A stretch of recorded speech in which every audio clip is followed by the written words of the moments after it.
اور ایسا ہی واقعہ بھی آئے نہیں عمر بن خطاب رضی اللہ عنہ کے ساتھ پیش آیا. ایک جگہ گئے، اونٹنی تھی، بھوک لگی تھی، دودھ نکالا، دودھ نکال کے پی لیا. دودھ پینے کے بعد حضرت عمر کو پتا چلا یہ جو اونٹنی جس کا دودھ آپ نے پیا ہے یہ صدقے کی اونٹنی ہے، زکوٰۃ کی اونٹنی ہے، زکوٰۃ کے مال کے طور پہ آئی ہے. اور حضرت عمر تو مستطیع صاحب، یہ زکوٰۃ حلال نہیں ان کے لیے. فوراً حضرت عمر نے انگلیاں ڈالی، انگلیاں ڈال کر جو کچھ پیا تھا دودھ، پورا دودھ باہر نکال دیا. یہ اللہ کے بندے ہیں. اور ایسا نہیں کہ صرف تاریخ میں ہمارے پاس مثالیں ہیں، اللہ کے ایسے اللہ سے ڈرنے والے ایسے نیک بندے ہر زمانے میں رہے اور آج بھی ہیں. دو چار سال قبل آپ نے ایک واقعہ بہت سنا ہوگا، سوشل میڈیا وغیرہ پہ سب کافی آیا. سعودی عرب میں ایک عالم ایک صحرا سے گزر رہے تھے، دیکھا کہ صحرا میں جو آبادی سے بالکل دور ہے ایک سوڈانی چرواہا کالا کھلوٹا میلے کچیلے کپڑے پہنے ہوئے بکریاں چرا رہا. اس کی حالت پہ رحم آیا. عالم صاحب کے دل میں خیال ہے آزماتے ہیں، اس کا امتحان لیتے ہیں. کار کو اس کے قریب لے گئے، قریب جا کے سلام کیا، سلام کا جواب ملا، تعارف ہوا. پھر عالم صاحب نے کہا، سعودی عرب کے ایک مشہور عالم، کہا کہ ایک بکری ذرا ہمیں دے دو، ایک بکری ہمیں دے دو. کہا کہ نہیں، میں نہیں دے سکتا، میں نہیں دے سکتا. کہا کہ ایک بکری دے دو نا. کہا کہ نہیں. کہا پیسے دوں گا.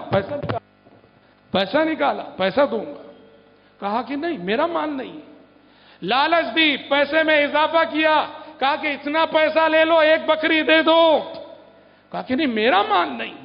کہا کہ میں اپنے آقا سے کیا کہوں گا، میں اپنے آقا سے کیا کہوں گا. میں کہا جاؤ کہنا کہ جو ہے بھیڑیا کھا گیا، بکری مر گئی، کچھ بھی کہہ دینا، یہاں کون دیکھ رہا ہے تمہیں؟ اللہ یرانی. ہاں، اللہ یرانی. کہا کہ کوئی دیکھے نہ دیکھے، اللہ تو دیکھ رہا ہے نا. وہ کالا کلوٹا حبشی نوجوان میلے کچیلے کپڑے پہنے ہوئے، ایسے ہی لوگوں کے بارے میں پیارے نبی نے فرمایا تھا، رب اشعث اغبر مدفوع بالابواب لو اقسم علی اللہ لا بر. اس زمین پہ کچھ اللہ کے بندے ایسے ہوتے ہیں، پراگندہ حال، پراگندہ بال، کوئی قیمت ان کی نہیں دنیا والوں کی نظروں میں، پر اللہ کے نزدیک وہ اتنے قیمتی ہوتے ہیں اگر کسی بھی معاملے میں وہ اللہ کے نام کی قسم کھا لیں، اللہ ساتویں آسمان سے ان کی قسم کی لاج رکھ لیتا ہے. شیخ نے کہا کون دیکھ رہا ہے تمہیں؟ مالک سے یہ کہہ دینا، مالک سے کہہ دینا کہ بکری مر گئی، بھیڑیا کھا لیا، کون دیکھ رہا ہے تمہیں؟ اللہ یرانی، اللہ دیکھ رہا ہے. ان کے ایک ساتھی پورا ویڈیو کر رہے تھے، ویڈیو کر کے انہوں نے یوٹیوب پہ اپلوڈ کر دیا. آپ دیکھ سکتے ہیں یوٹیوب پہ ابھی بھی موجود ہے. اور اس شخص، اس سوڈانی چرواہے کی ایمانداری پر کافی لوگوں نے اس کو انعامات سے نوازا. یہ تو خیر دنیاوی انعامات ہیں، آخرت میں بھی رہیں گے. سوال یہ کہاں ہیں ایسے لوگ؟ ہم بنگلوں میں رہنے والے لوگ، ہم گاڑیوں میں پھرنے والے لوگ، ہم عہدے اور کرسیوں پہ بیٹھنے والے لوگ، کیا ہمارے اندر یہ جسارت ہے اور یہ کہہ سکتے ہیں کہ یہ جو بنگلہ بنا ہے اس کی ایک ایک اینٹ حلال کی ہے، اور یہ جو گاڑیاں جن میں ہم پھر رہے ہیں ہم نے کسی کا ایک پیسہ نہیں دبایا ہے، کسی کا ایک مال نہیں کھایا ہے، کسی جماعت کا، کسی تنظیم کا، کسی غریب کا، کسی فرد کا، کسی رشتہ دار کا؟ کون ہے ہم میں سے جو دعوے کے ساتھ یہ کہہ سکتا ہو؟ ہم تو اس زمانے میں جی رہے ہیں. بخاری کی جو حدیث ہے پیارے نبی نے فرمایا تھا، یأتی علی الناس زمان، یأتی علی الناس زمان لا يبالي المرء ما اخذ منه امن الحلال ام الحرام. بخاری کی حدیث ہے. پیارے نبی نے کہا لوگوں پر ایک ایسا زمانہ آنے والا ہے، لوگوں پر ایک ایسا زمانہ آنے والا ہے، آدمی کو کوئی پرواہ نہیں ہوگی جو مال وہ کما رہا ہے حلال راستوں سے کما رہا ہے یا حرام راستوں. مال مقصد ہے، چاہے حلال راستوں سے ملے چاہے حرام راستوں سے ملے، حلال اور حرام کی تمیز مٹ جائے گی.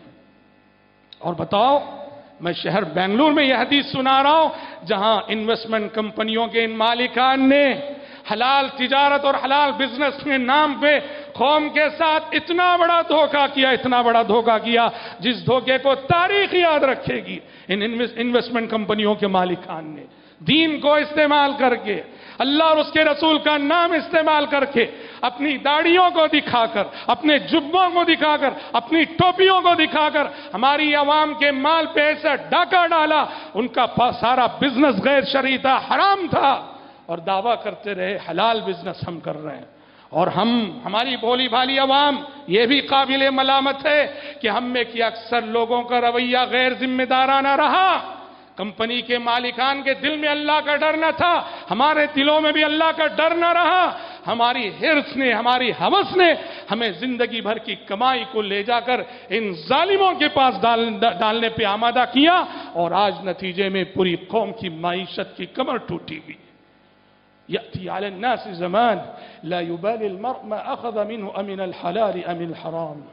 محترم بھائیوں، اپنی روزی کو پاک رکھو، دھوکہ مت دو، جھوٹ مت بولو، ظلم مت کرو، رشوت مت کھاؤ، سود مت لو۔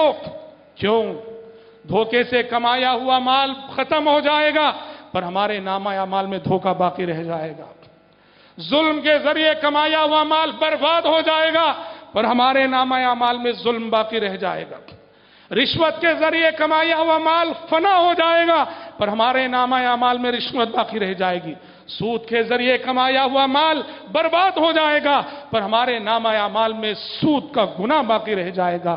اللہ سے ڈرو، اللہ سے ڈرو، اور لوگوں کے حقوق اگر تمہارے پاس ہیں تو پائی پائی لوٹاؤ۔ حقدار کو پوچھنے کی ضرورت نہ پڑے، حقدار کو ہم تک آنے کی ضرورت نہ پڑے، حقدار کو اس کا حق دینے کے لیے اس کے گھر پہ ہمیں جانا ہے، یہ نہیں کہ وہ اپنا حق پوچھنے کے لیے ہمارے گھر پہ آئے۔ اگر واقعی آپ مومن ہو، اگر واقعی میں مومن ہوں، ہمیں اس کردار کا حامل ہونا چاہیے۔